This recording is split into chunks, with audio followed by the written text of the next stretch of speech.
So there are rewards to look out for. Hopeful of a reward. Philippians 3 verse 20 to 21. That's our last scripture. Philippians 3 20 to 21. And we're going to pray. Philippians 3 20 to 21.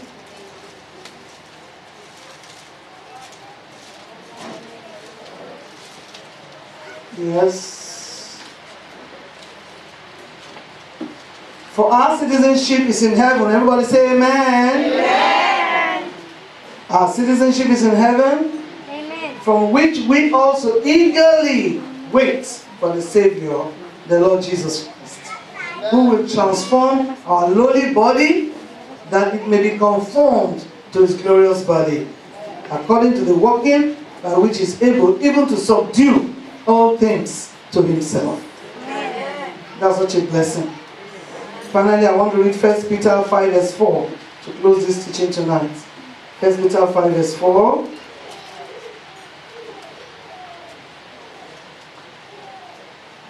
Okay. Apostle Peter's letter of exhortation, talking about the need for the believer to know that you can suffer for God's glory. You could go through anything for the glory of God. He says, it's good for you to be hopeful of your reward, so that when the chief shepherd shall appear, you will receive the crown of glory that does not fade away. Put your hands together for the Lord Jesus. Hands together for the Lord Jesus tonight. We want to pray about a proper response to this end of the age events. Let's be on our feet tonight. Running with focus and passion. Running with focus and passion because we have a mind of the Lord. We have a mind of God to know His will for our lives. God who began a good work is able to complete it.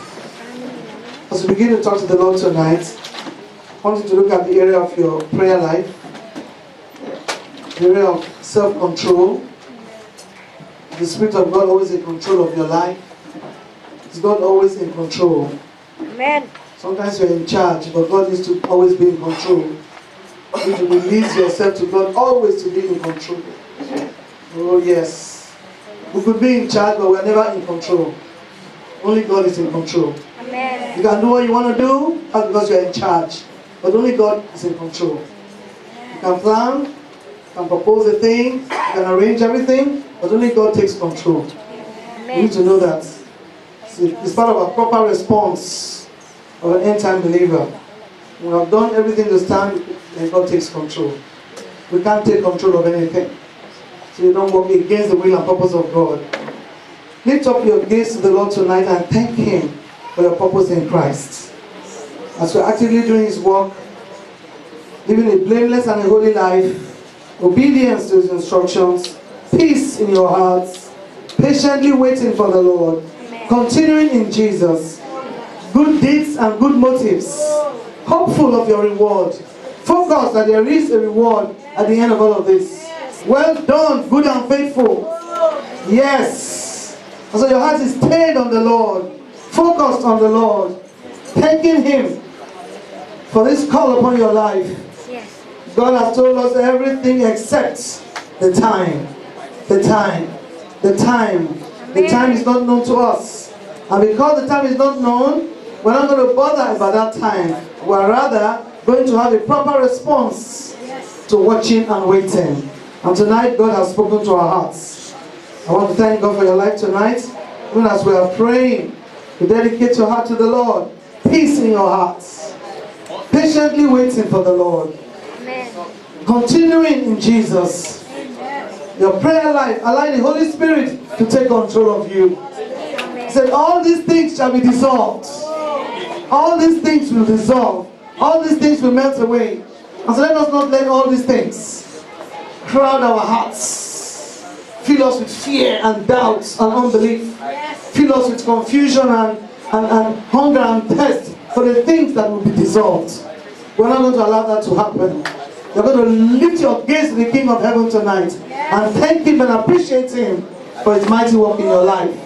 You're going to rededicate your heart to Jesus tonight as you are eagerly waiting for the Lord. Yes, He's a mighty God.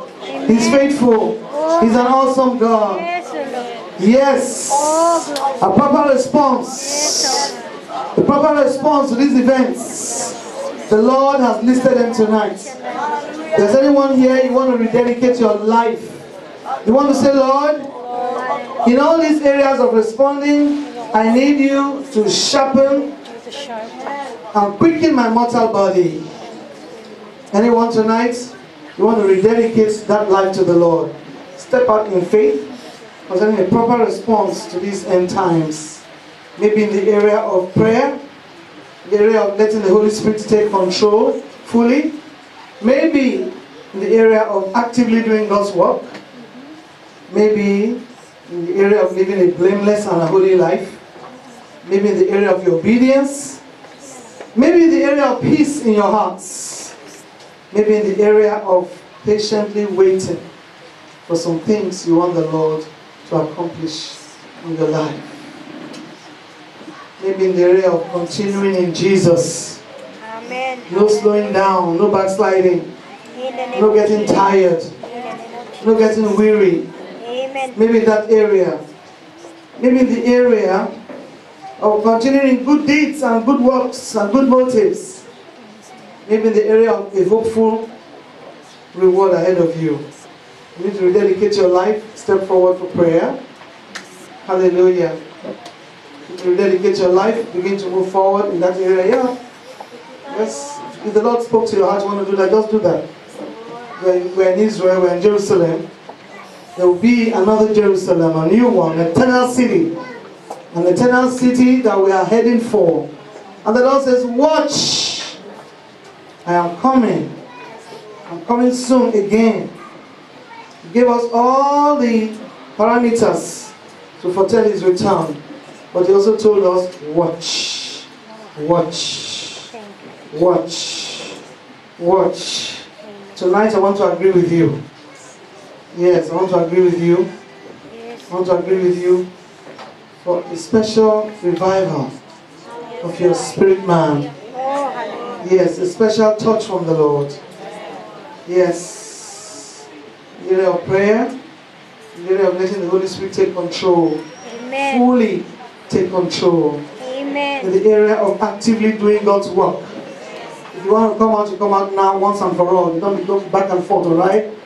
You are led to come and just do it once and for all, and so we can pray. In the area of living a blameless and a holy life. In the Amen. area of obedience to God's instructions. In the area of peace in our hearts. If your peace is easily disturbed, then you need to really pray. For the devil, he knows how to attack the hearts of the believer. He knows how to, fire the fiery darts. But God is faithful tonight. God said, He who has called is faithful. In the area of patiently waiting for God. Because He said, all these things will be dissolved by me.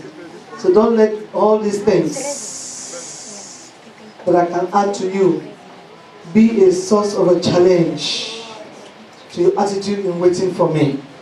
Amen. Mighty Father. Everybody in this hall, lift up your hand to the Lord. We want to thank you tonight Yes. for our mighty expectation. Amen. One day, Jesus will come. Amen. One day we do not know, Jesus will come. All of this will be over. And because of that, tonight you have said to us, for attitude in waiting should have a proper response. Amen. Our hands are lifted tonight. Yes. Our hearts are lifted to you for strength and victory. Yes. To be overcomers. Faithful overcomers. Because we have heard your word tonight, we are never the same. Now more than ever before, we are watchful. We are alert. Amen. Yes, we are saying, Lord, Lord, here I am. Here I am. Your mind for me is victory. And because your mind for me is victory, you who have begun a good work in me, you are able to complete it. Amen. We are not going to be the one to stand in your way. And so tonight, every heart is released to you anew, afresh. In the name of Jesus, amen. We renew covenants with you tonight. To say, Father, we know you are coming. And